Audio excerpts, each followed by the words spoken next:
Piersack from the Pain PT, and you may recognize the person on the screen here. I have Rebecca Tolin back to talk to her today, and I'm so happy to have her back. It's been too long, even since last time we talked, Rebecca. Jim, I always love talking with you. I just get this big smile because you are such a key part of my own recovery. And then we've been able to collaborate over the years. So it's just a real pleasure. Yeah, thank you. Thank you. It's always great to talk because we always share a couple gems, a couple pieces of information, working with people. And I really wanted to have you back. Like I reached out to you because I know you're running another course and I really want to promote it because for those of you guys out there who might be struggling or having a hard time or not sure how to integrate some of this stuff, Rebecca is running the course a second time. And so I think if any of you guys have questions, want to know what to do, I'm highly endorsing this. So, and we're going to talk a little more about it, right? A little bit more about some of the content and what it's about. And so I'm really happy to have you here. It's an honor. I respect your work so much. So that means a lot. Thank you. Great, great. So we were talking off air a little bit and, around the course and around the work you do and the work I do. And you were telling me that the course, it's open to all people with sort of these mind-body conditions or brain nervous system conditions. But maybe tell me more about who it's targeting, who will get the most benefit from it. Absolutely. Yeah. So it's called Be Your Own Medicine. It's a 10-week immersion, just a real deep dive into this approach John Sarno called TMS, Howard Schubiner called mind-body syndrome. And, it's just really a very systematic program diving into the knowledge, the science, case studies, lots of somatic practices, emotional processing, journaling, movement, lots of different ways to experience emotions. And it really is targeted at anybody who has mind-body symptoms that are not explained by pathological or structural causes or findings. And people who are looking for a little more structure, maybe who want sort of a structured process. A lot of students in the past have called it a toolkit for life, that it just gives them all these practices in this very systematic way. I would say most of the people taking the course have chronic fatigue syndrome, long COVID, POTS, fibromyalgia, post-viral symptoms. And that's largely because, as you know, I recovered from chronic fatigue syndrome thanks to your help through this same body of work. And I'm extremely passionate about bringing this body of work to fatigue, brain fog, and all these other symptoms. Because, Jim, as you and I know, and I know you talk about on this channel, it's the same thing. But because pain is talked about a lot more in our community, sometimes people have a challenging time applying it to fatigue. Yeah, you're right. We think of chronic pain, right? But we're not just talking about pain. As you know, there's hundreds of different symptoms. And I know we were talking before about long COVID. That's been a pretty hot topic that's come up. I see a fair amount of those people myself. I know you're treating those people with chronic fatigue, but maybe share, you were telling me off air, there is some new research that's come out around long COVID, a study done. Maybe share more with the audience. I think it's really fascinating and compelling, some of the data. It really is, because as you know, there's lots of great studies around pain, but now there is this pilot study out. So it just involved 23 people, but the lead researcher is a physician at Harvard Medical Center named Dr. Mike Donino. And he had reached out to me to be a consultant on the study because he wanted someone to share their experience recovering from similar symptoms, chronic fatigue syndrome. And so he and his team ran people through this 13-week program. And it's really the similar approach to what you're teaching, what I'm teaching. It's based on Sarno's and Schubiner's work. And the program really had 4 components. The first one was knowledge therapy, which is essentially they were getting a proper diagnosis from a Harvard physician, who was saying, look, we've checked your labs. These are people, by the way, who had an acute COVID-19 infection, but then had persistent symptoms after that for on average or a medium of 9 months. tried all sorts of other things that weren't working. So he gave them basically a diagnosis of mind-body syndrome. So they got that, and they got the knowledge and the science to really understand that the symptoms that people are experiencing with long COVID are just as real as any other symptoms, and it's not their fault. But they're actually quite similar to PTSD and a lot of the other symptoms that are described in the literature from stressed populations of people, whether that's soldiers, nurses, and doctors who are actually caring for COVID patients had very similar symptoms as well, even though they didn't have COVID.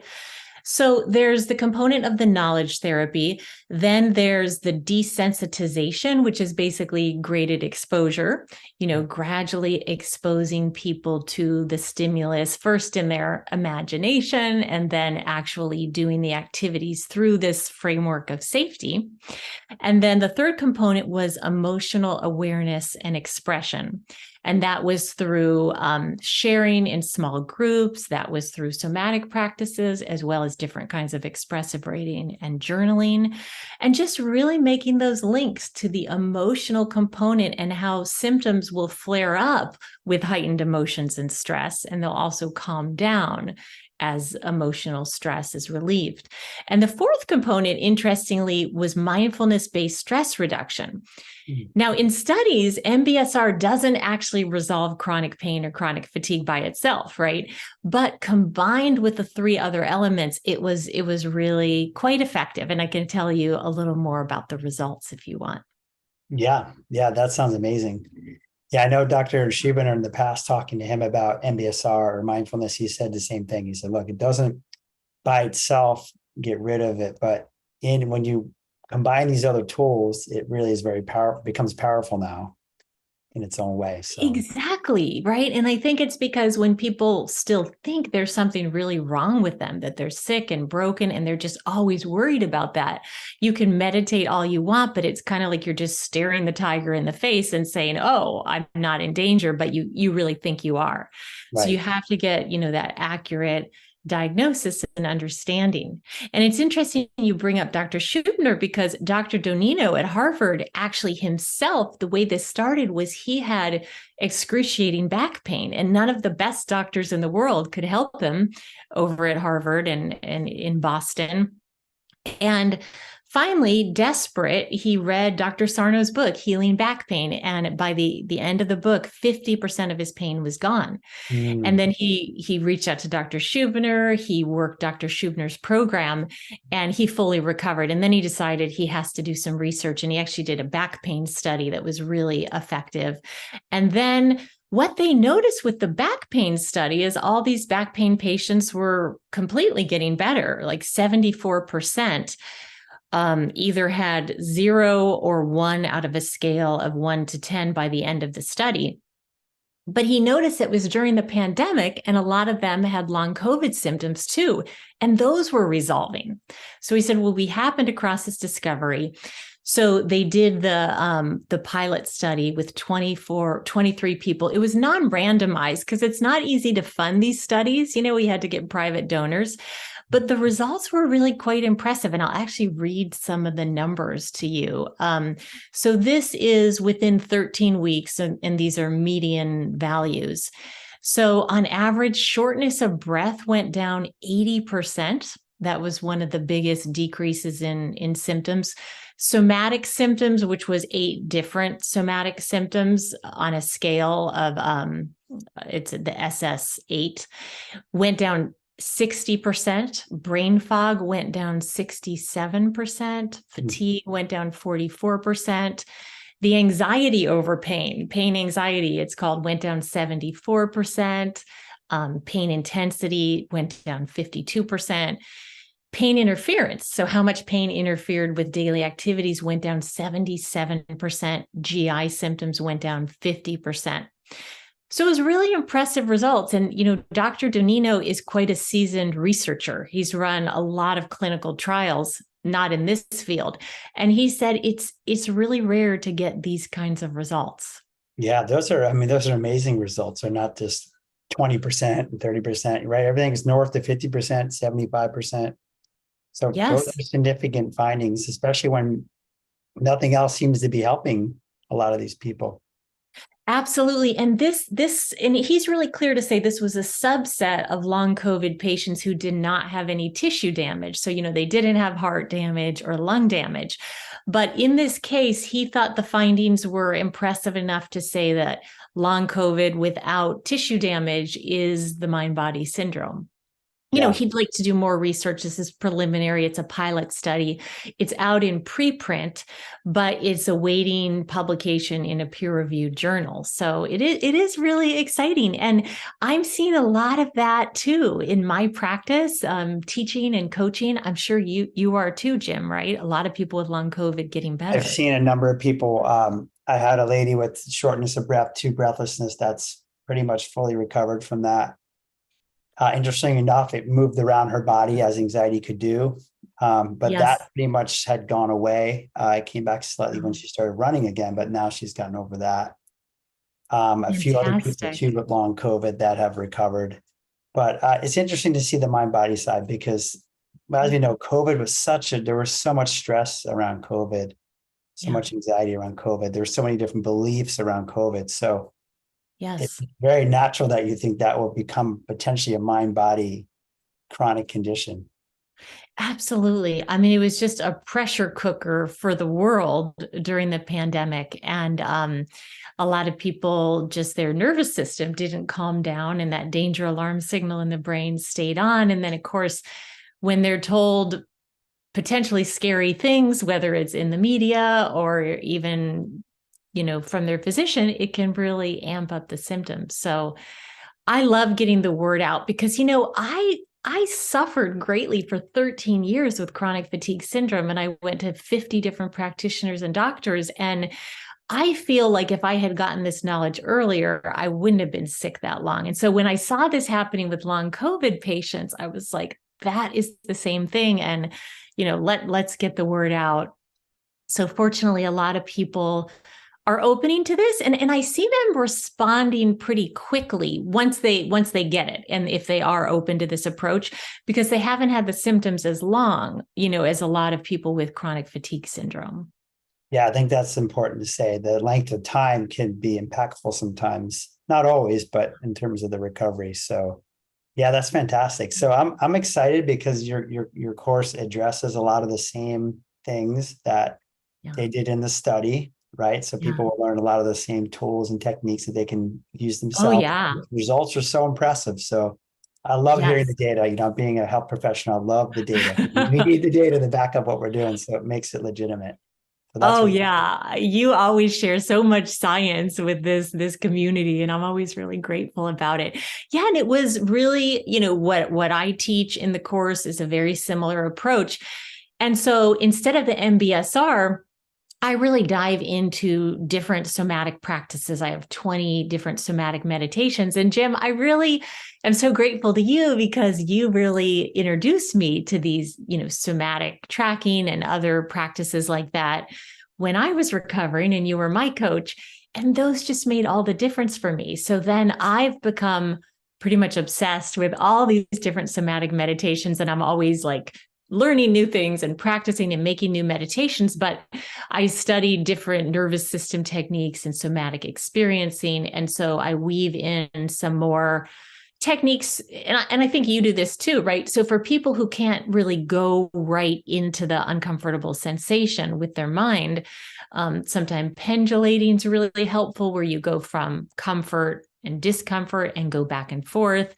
Different kinds of breath work can be so helpful just to calm the nervous system, and even just leaning into different kinds of positive sensations and mindful movement. Actually, in the course that I'm teaching now, that just really starts, actually, our registration closes April 4th. But I have a daily mindful movement instructor. And so she's just teaching mindful movement. Some of it's Qigong, some of it's yoga. But for a lot of people who don't really feel they can stay still and meditate, or they don't like the writing, which we have a lot of writing exercises, movement can be a way to tune into emotions in the body and just find some release. Yeah. And I love how you bring so many different components in. I think it's wonderful because everybody resonates with something a little bit different, right? And having 20 different practices that all are based around the body and somatics is wonderful, because somebody will resonate with one of those or more of those, right? And they can use them in different ways depending where they are. So I think that's one of the strengths of your course. And I've heard that from other people too, who've taken it, saying, wow, there was so much great content, so much information, like you said, a big toolbox of different things. So the somatic piece is Oh, big, thank as we you. both know. We both love the somatic piece. I know it's so important to feel emotions, but even for people who aren't able to access emotions, right? They just stick with the sensations and find a new sense of acceptance and safety. And there's also quite a few meditations around self-compassion, comforting your younger self. Some people resonate with really the approach of learning to find that kind of self-love, but in a more visceral somatic way, because we're so used to just pushing away the emotions, disassociating from our body, and then beating ourselves up in our mind or pressuring ourselves to get well on a certain timeline. And as you know, that just flares symptoms. And people can understand that. But what I found is it's still so hard to shift those patterns. But I found self-compassion, and there's like a certain process that I've studied with Kristen Neff, can really help just be an antidote to all the self-pressure, people-pleasing, perfectionism, to really acknowledge our suffering and the emotional suffering that's underneath the physical symptoms, and then to start treating ourselves like we would treat a friend. And the operative question of self-compassion is, what do I need? And it's really tuning into this deeper unmet need, which a lot of times is screaming to us for attention. And so I think there is the aspect of the danger signal in the brain is overreacting, but there really also are messages. And that's the 6th module that I have in this course. Is called The Wisdom of Symptoms. And we're really kind of looking at some of the messages. Do I need to set a boundary? Do I need more time for fun and play or creativity? Do I need to stick up for myself, or just create some quiet time in my life, or maybe learn something new? Whatever it is, it's really finding the message. And a lot of times that can settle things down when some of these other strategies haven't. Yeah, I've seen that as well. The self-compassion piece is good for everybody, right? We all should be more Oh, compassionate to ourselves. I mean, me, myself, everybody, all of us need to bring it to ourselves. I mean, the people pleaser brings it so much to other people. So we have it in us, we just have to reverse that yes, flow. And like you said, yes. stop being that so critical, stop putting the anger inward, to ourselves. Oh, Yeah. yeah. I mean, I'm right there with you, Jim. I'm always doing this work. That's one reason I love teaching it and sharing it, because I'm always working with it myself too. And yeah, the perfectionist is kind of my personal coping mechanism of choice. So I'm always working on kind of softening that a bit. But also these personalities traits have their strengths too. And so one of the things that's really cool is I find the people in this course, and I'm sure you find this in your groups, they're just the greatest people, right? They're so kind, so thoughtful, introspective. And we have this private online community in our teaching platform. And a lot of people have said, I had chronic fatigue syndrome by myself, suffering in silence for 20 years. And I am finally seeing, first of all, I can recover, but meeting all these other people experiencing the same thing. And there was so much connection and community.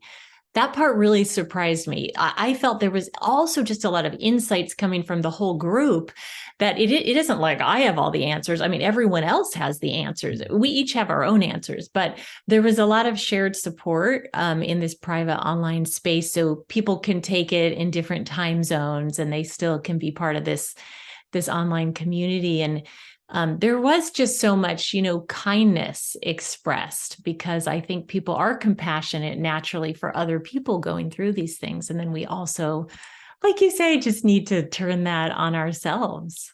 Yeah, no, it's so good. And I'm happy you're bringing that out, the self-compassion piece. It really is such a needed piece. It really is. And it's a little Yeah. bit, like you said, a little bit different from some of the other pieces that have been put out there. So I think it's a great Yeah. great needed addition. In some cases, like you said, can really be a biggest help for people. Yeah. Absolutely. So then so we have somatics. Obviously, you're gonna touch on emotions as well, right? And one of the modules is going to be on emotions. Yeah, yeah. One of the modules is all about emotions. Actually, so let's see. Module number 1 is the science of mind body healing. And we really take a deep dive because you got to set up that foundation. Then module 2 is how to be a neural circuit sleuth. So it's really Yeah, that's looking at, cool. how these symptoms behave differently than physical causes and kind of putting on our own detective hat with that. And then module 3 is the mind as a gateway to healing. So graded exposure, visualization, affirmations, really looking at the catastrophizing and the generalizing that can really flare symptoms and finding some truer statements, actually, some more accurate statements. And then module 4 is the self-compassion module, from criticism to compassion. Module 5 is the emotions module, because then people are really ready. They've been getting lots of somatic practices around, throughout the whole course, but then we really dive into the, emotional sensations in the body, and sometimes some of the past hurts that come up from our childhood. And some people can go there, other people's can't, or they don't need to. It really just depends on the person. Right. And then module 6 is the wisdom of symptoms, and what are the messages, and what are these symptoms calling you to, and how can you really change your life? Because sometimes, as we talked about, there really are changes. So those are the main teaching modules, but there's lots in between. There's these live Q&As with guest coaches, incling yourself. I'm I'm really so excited to excited come you're going to back. be there. I People again, just like you, I love. learned so much from being there, from you, from the class. So yeah, I'm really looking forward to that. Oh, and we learned so much from you. You were such a popular guest. People still talk about you. So, yeah. So there's that. There's this 20-page free from fatigue guide that I put together that kind of has some nuance with how you might treat fatigue and brain fog and lightheadedness a little bit differently, although they are the same and you treat them the same in many ways, because it's more of a state of shutdown or freeze in the nervous system. There can be more sensitivity. People need just very gentle stimulation and a little bit of different stimulus sometime to coax them out of that. Then they usually go up into sympathetic activation, where the anxiety and things happen. And so then we learn, okay, then what do you do? Which you may need more of a physical release. So yeah, there's sleep guides. Insomnia was really one of my most vexing symptoms, and even the TMS body of work didn't fully solve it. I really needed to dive into cognitive behavioral therapy, so I include that in these sleep guides as well. And there's a whole team. There's 6 of us now. 4 other mind body coaches, myself, this community facilitator, then a mindful movement facilitator. That's actually a 7th person. So it's just like a whole team of support. And it really does turn out to be a love fest. I love the people that show up. It's so fun. It's my most fun time of the year. And the great thing is people have all this for a year. So if they can't attend live, a lot of people are in different time zones, or they don't want to tune into 2 hours worth of live classes. It's all on this private website that people have access to for a year, or they can download the materials to keep. So it can be a live course, it can be a self-paced course. We start actually March 30th is when we open the welcome module in the community. So people can start learning, but they can sign up till April 4th. And then we start April 6th. And then I think you're going to be coming on a little later in April, Jim. So Yeah, that'll be in super April. fun. Yeah, wonderful. So people have a little more time to sign up if they were interested in doing it. I know you ran the course for the first time and it was amazing. What was some of the feedback from the course? What was some of the positive? Yeah. Yeah, I was so pleased with the feedback we got. Out of 101 students, about 40 people turned in their feedback forms. And, it was interesting. They said this community element was really impactful for them, because they were able to do the practices, on a daily or weekly basis, and then ask me and my team members and say, look, this happened. What do I do? And so there was this kind of real-time laboratory. And they also just said the personal connection with other people going through this was really important. That's why this time I did add one session with some breakout groups. It's just an extra bonus session so people could meet each other.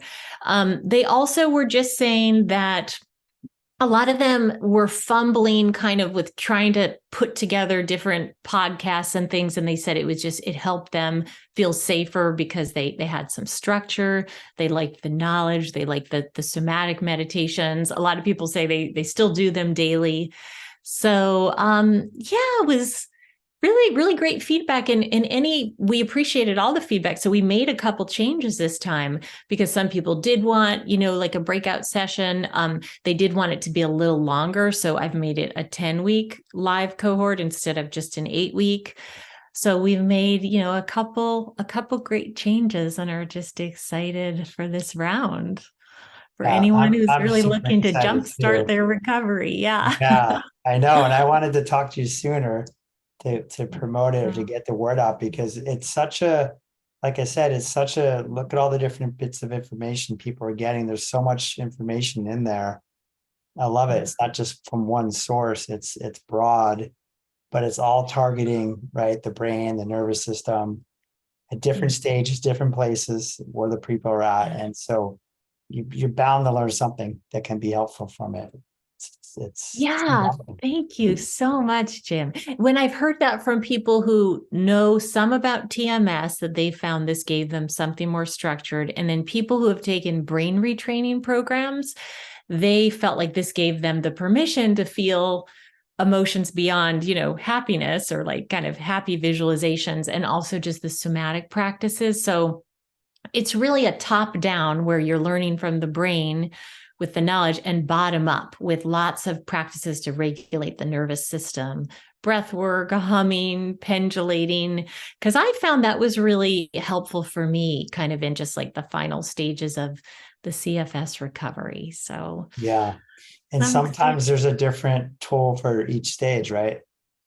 Exactly for each stage and also for each person. And so that's why I like giving out lots of different practices. And I say, you don't have to do these all. I don't even recommend it. You just may want to try them and then really choose the ones that work for you. So it's not this very rigid structure, like you've got to do an hour a day of this. It's like really find what your nervous system is saying to you and what its capacity is. Because if the nervous system shuts down, you're not going to be healing or learning or growing. So we want to kind of work on challenging ourselves continually. But once we start going into this overwhelm zone, then we want to come back to safety. So I teach this certain model from the learning sciences, actually, where we're using basically like the safe zone, the challenge zone, and the overwhelm zone, and gauging our progress by that, and just sort of knowing what tool to apply. Right. Depending where the person's at. So Yeah. a lot of this is just, like we talk awareness, right? Learning about yourself, seeing you have these different tools that you can have in your toolbox. Take your toolbox out. Okay, what should I use right now? What might be helpful? Maybe share a little bit more before we finish up. And this is the question you may not have an answer for, but what would you say out of all those tools, is there certain ones that, you mentioned self-compassion was a foundational, that really feel like are foundational tools that you see across people that do offer a lot of benefit for a broad amount? Yeah, such a good question. I think that the somatic meditations, the somatic tracking, about 50% of people really love it. And they actually, some people, even though you're not trying to get rid of symptoms with somatic tracking, specifically not trying to, but a lot of people will say it's like a painkiller. It actually does that for them. But then maybe about half the people don't find that. It actually makes them more anxious. So there's a practice that I created that actually I think was initially inspired by you, Jim, because I think a lot of your practices are using this same thing, but just this more open somatic tracking where we're just being present to different sensations in the body in this more open, expanded way. And then we may move our awareness out into a sense of awareness beyond the physical body, right? Mhm. And then kind of come back into the physical body. So that open somatic tracking is popular. The self-compassion practices have been really popular in the course. And then there's one called expressing sensations that some people really like, where it's basically just giving people permission instead of just sitting there to, really you can get up, you can move, you can shake, you can growl, you can hiss. Oh, on that note, I should say actually as well, the practices from Peter Levine, Mm. who founded somatic experiencing, really land. So simple, so powerful. So grounding, really feeling your feet on the ground, orienting, just, orienting with your senses to the environment. So we do that as practices, and that has really made a huge difference for a lot of people.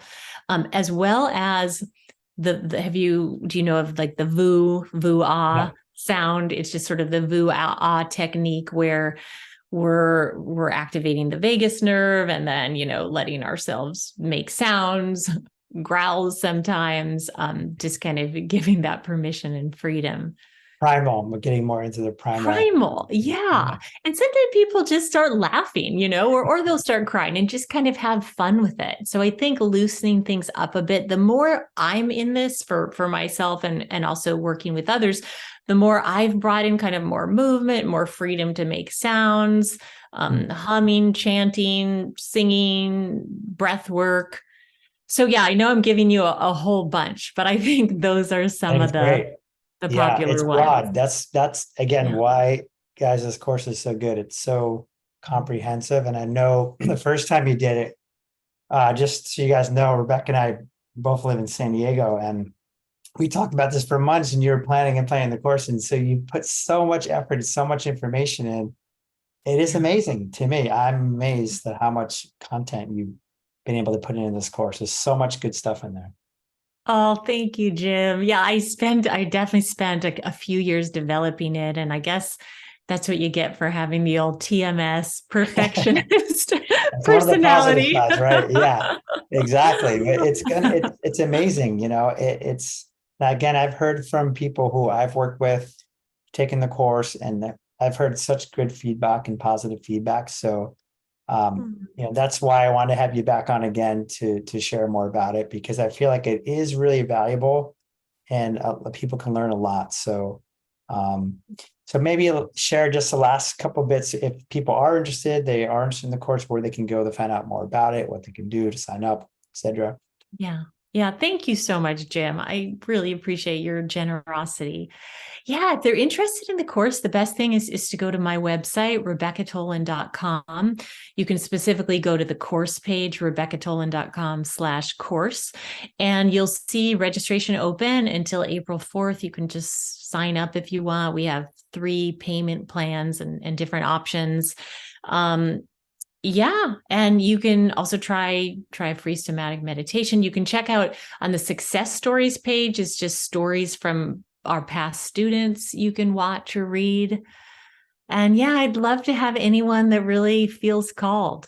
Yeah, it's just my joy. Yeah, yes. Everybody out there, if you're looking for support, please, Rebecca. I know her course is amazing. That's why I had you back. So get Oh, on it, sign up, people. Me and you are working, everybody's working hard to get people better, right? We want people feeling better. That's how I know. I'll speak for myself. I get so much joy and happiness when I see people getting better, right? And knowing they can get better and seeing progress, it makes me feel so warm, And so I know you're doing the same work. oh, thank you so much. I really appreciate your endorsement. And I have to say, so yeah, a lot of the people that have taken my course have worked with you, and they just speak so highly of you, your groups, your one-on-one. And of course, I know personally I recovered because of you. So, I mean, I'm just so grateful, and we can all help each other because there's plenty of people out there that really, need this Yeah, work. that's it. There's so many people that need Yeah. help. So the more we spread the word, just keep spreading out. And awesome, Rebecca. So cool. And great to see you again. I know we're Great both to see really busy, so we you. don't get a chance to talk as much, and we kind of catch up during some of our calls here. But Yeah. wonderful to see you, and look forward to your course. second go around. And yeah, great to see you. Thanks so much, Jim. Okay, we'll see you later. Bye-bye. Bye.